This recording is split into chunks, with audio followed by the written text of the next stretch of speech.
아이오는 태양계에서 가장 호기심 많은 대상 중 하나입니다.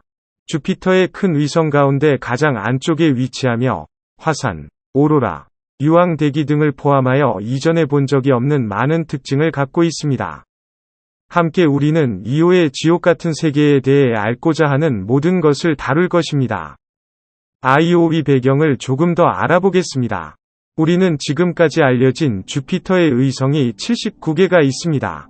몇 개는 행성 주위의 링 안팎을 돌고 있습니다. 그 이상으로 갈릴레오가 1610년에 발견한 갈릴레이 위성이라고 하는 4개의 큰 위성이 있습니다. 이 위성들은 내부에서 바깥쪽으로 이오, 유로파, 가니메데, 칼리스토 순입니다. 그들을 지나면 유진의 불규칙한 의성들이 나타납니다. 이들 중 모든 의성들은 이전의 의성들보다 훨씬 더 멀리 떨어져 있습니다. 이오는 유진에 아주 가까이 위치하며 유진의 구름 꼭대기에서만 35만 킬로미터 떨어져 있습니다.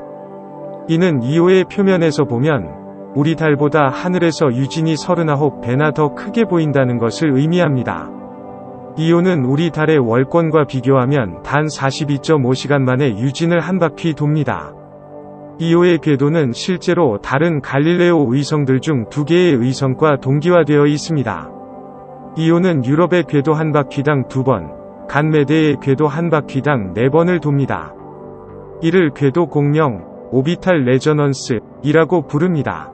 궤도 공명은 위성들의 상호 중력 영향을 크게 증대시키므로 다른 위성들로부터 오는 중력력 때문에 이오의 궤도는 그렇지 않았다면 갖지 못했을 작은 이심률을 가지게 됩니다.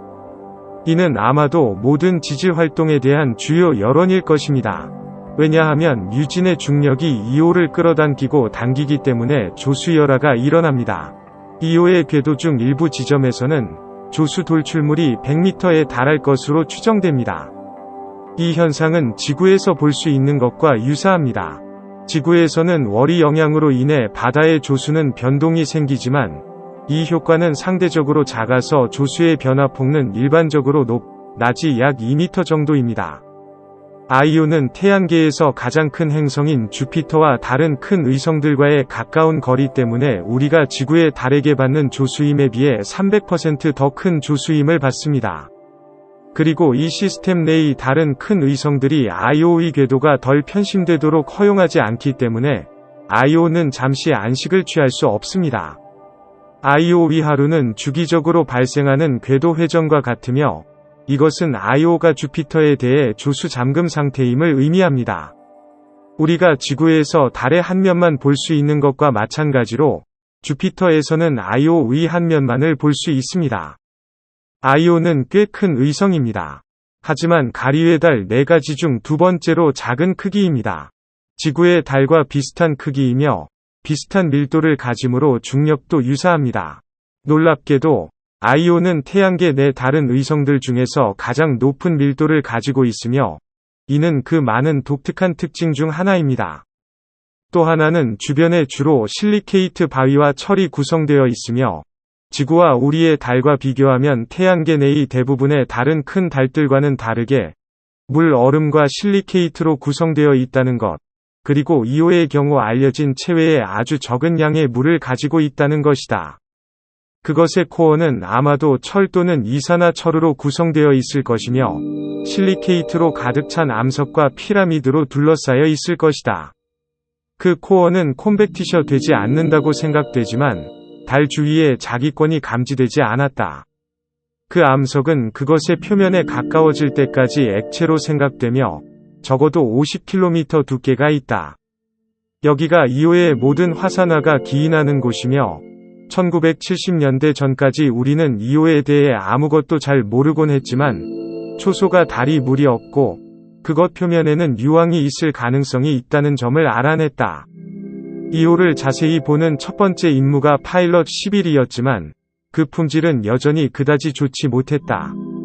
그것이 감지한 것은 이오가 물 얼음이 아닌 실리케이트 바위로 되어 있고 바람직하지 못한 바람에 의해 빛깔입니다. 파일럿 10도 이오 클로즈업 사진을 찍기로 예정이었지만 이는 주류의 방사선 때문에 항공기 내부 명령 시스템에 영향이 미쳤기 때문에 손실되었다.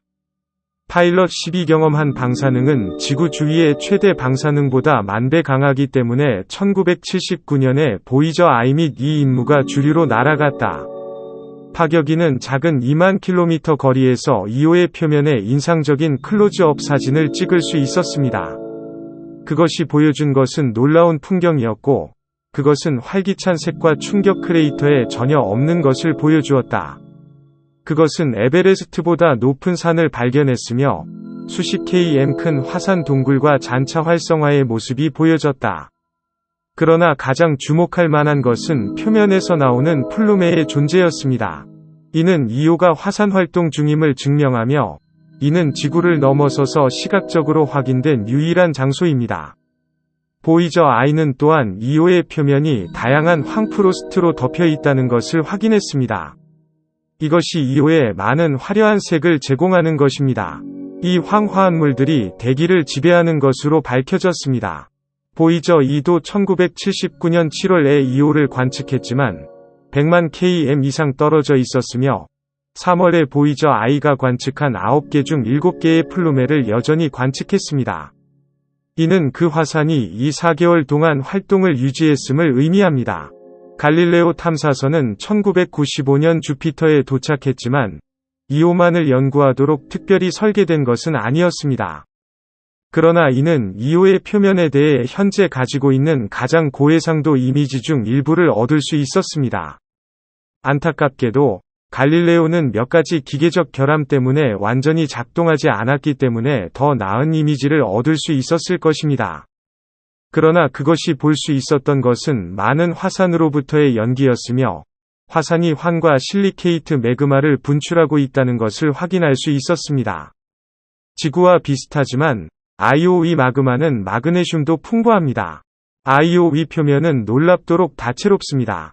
노란 평원은 주로 황으로 이루어져 있으며 흰 지역은 주로 신선한 이산화황 서리입니다. 극지방으로 갈수록 황은 방사능에 의해 손상되어 극지가 행성의 나머지 부분보다 더 빨갛게 보입니다. 다른 장소에서는 붉은색은 수백 킬로미터 이상의 화산 연기로 인한 퇴적물입니다. 가장 뚜렷한 퇴적물은 펠레 화산에서 나온 것입니다. 아쉽게도 갈릴레오가 존재할 당시 비활성화된 화산이었습니다. 보이저 1호는 지나갈 때 거대한 연기 기둥을 볼 수 있었으며, 이 이미지에서 기둥은 높이 300km, 폭 1200km로, 즉 알래스카와 거의 같은 크기입니다. 그러나 흥미롭게도 지구에서의 용암류 원천은 일반적으로 화산 꼭대기에서 볼 수 있는 운푹한 부분이지만, 이러한 운푹한 부분은 아이오의 높은 산 꼭대기에서는 찾을 수 없습니다. 대신 외부에 높은 벽이 있는 용암 호수가 있습니다. 이곳은 지름 200km로 아이오에서 가장 큰 화산 운푹한 부분인 로키입니다. 이 호수들은 직접 아래의 용암 저장소와 연결되어 있지만 보통 위에 얇은 결빙된 껍질이 있습니다. 평균적으로 로키는 아이오의 평균 열 출력의 25%를 생산하지만 때로는 용암 호수의 껍질이 용암 속으로 빠져 로키가 보통의 10배 이상의 열을 생산하게 됩니다. 특히 아이오의 다른 큰 화산 중 하나인 트바시타에서 이것을 볼 수 있습니다. 보통 이 지역은 이렇게 보이지만 여기에서는 껍질이 용암 호수로 떨어지는 것이 볼 수 있습니다. 이 이미지에서 하얀 색상만 나타나는 이유는 용암 커튼에서 방출되는 광도 에너지가 너무 강해서 카메라가 하얗게만 인식했기 때문입니다. 2007년 뉴 호라이즌스는 플루토로 가는 길에 중력 도움을 받기 위해 목성을 이용했습니다. 이 기회를 이용하여 장비를 테스트하기도 했습니다.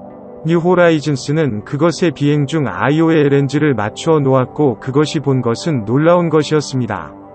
방금 언급한 화산인 트바시타는 완전한 분출 상태였으며 그 분출물은 아이오 표면에서 수백 km 높이까지 올라갔습니다. 또한 이 위성 주위에서 다른 작은 분출물도 볼 수 있습니다. 솔직히 말해서 이것은 우주에서 내가 본 가장 인상적인 것 중 하나입니다. 비록 화산들은 평평한 경향이 있지만 이 위성에는 높이 18km에 이르는 극도로 높은 산들도 있습니다. 이러한 산들은 주로 산맥이나 연마로의 일부가 아니라 완전히 자체적으로 존재합니다. 대부분 화산은 아니지만 이러한 산들 근처 지각균열이 존재함을 나타내는 용암 호수가 자주 발견됩니다. 아이오의 또 다른 독특한 측면은 목성의 자기장과의 상호작용입니다. 목성은 굉장히 크고 강한 자기장을 가지고 있으며 아이오는 그중 일부 내부를 공전하고 있습니다. 이러한 상호작용의 유일한 점은 아이오의 얇은 대기와 분출물의 일부 입자가 우주로 떠나면서 주피터 주위에서 중성구름으로 알려진 궤도를 따라 떠다니는 것입니다. 이 구름은 아이오의 궤도를 뛰어넘고 뒤로도 확장될 수 있습니다. 그러나 줄리안 화성 주위에는 플라즈마 토러스라고 하는 것이 있습니다. 줄리안 화성 자기장의 회전을 따라 이온화된 입자의 도넛 모양입니다. 이 플라즈마 토러스는 아이오의 공전 속도인 초속 17km보다 초속 70km로 훨씬 빠르게 회전합니다. 아이오는 이것을 지나가며 토러스의 입자들은 중성 클라우드의 입자들과 충돌하여 높은 에너지 상태로 자극시킵니다. 이에 의해 새롭게 이온화된 입자들은 자기권의 자기장선들에 의해 토러스로 유입됩니다. 초당 약 1톤의 물질이 중성 클라우드에서 플라즈마 토러스로 손실되며 이는 줄리터 자기장 크기를 대폭 증가시킵니다. 사실, 만약 볼 수 있다면 줄리터 자기권은 하늘에서 달 크기와 같을 것입니다. 아이오의 유성은 이것으로 끝나지 않습니다. 목성의 자기장선은 이오가 횡단하는데 이는 이오의 대기와 중성 구름을 목성의 극상부 대기와 연결하여 이오 플럭스 튜브라는 전기 소류를 발생시킵니다. 플럭스 튜브는 기본적으로 자기장선의 농축입니다. 태양은 태양 흔적 사이에 이러한 것을 가지고 있으며 이는 그들 사이를 흐르는 양이온화 플라즈마로 인해 태양에서 매우 뚜렷하게 관찰됩니다. 이오의 플럭스 튜브는 목성의 극지역 주위에 오로라 궤적을 일으킵니다. 이 지점은 여기서 이오의 플럭스 튜브가 목성의 상부 대기에 부딪히는 곳입니다. 오로라는 극에만 한정되어 있지 않지만 이오에서도 볼 수 있습니다. 서로 다른 색상은 이온화되는 다른 입자를 나타내며 녹색은 나트륨, 빨강은 산소, 황색은 황입니다. 그리고 이오에 대해 알고 싶은 모든 것이 여기 있습니다. 목성의 플라즈마 토러스에 대해 배우면 물질, 전자기장 및 에너지에 대해 생각했던 것보다 훨씬 더 많은 것이 있다는 것을 깨닫게 됩니다. 이오가 횡단하는 목성의 자기장선은 이오의 대기와 중성 구름을 목성의 극상부 대기와 이오 플럭스 튜브라고 불리는 전기 소류를 생성하여 결합시킵니다. 플럭스 튜브는 기본적으로 자기장선의 농축입니다. 태양은 태양 흔적 사이에 이러한 것을 가지고 있으며 그 사이를 흐르는 양이온화 플라즈마로 인해 태양에서 매우 뚜렷하게 관찰됩니다. 이오의 플럭스 튜브는 목성의 극지역 주위에 오로라 트레이를 일으킵니다. 이 지점은 여기서 이오의 플럭스 튜브가 목성의 상부 대기에 부딪히는 곳입니다. 이오에서도 오로라를 볼 수 있지만 극에만 한정되어 있지 않습니다. 서로 다른 색상은 이온화되는 다른 입자를 나타내며 녹색은 나트륨, 빨강은 산소, 황색은 황입니다. 그리고 이오에 대해 알고 싶은 모든 것이 여기 있습니다. 목성의 플라즈마 토러스에 대해 배우면 물질, 전자기장 및 에너지에 대해 생각했던 것보다 훨씬 더 많은 것이 있다는 것을 깨닫게 됩니다.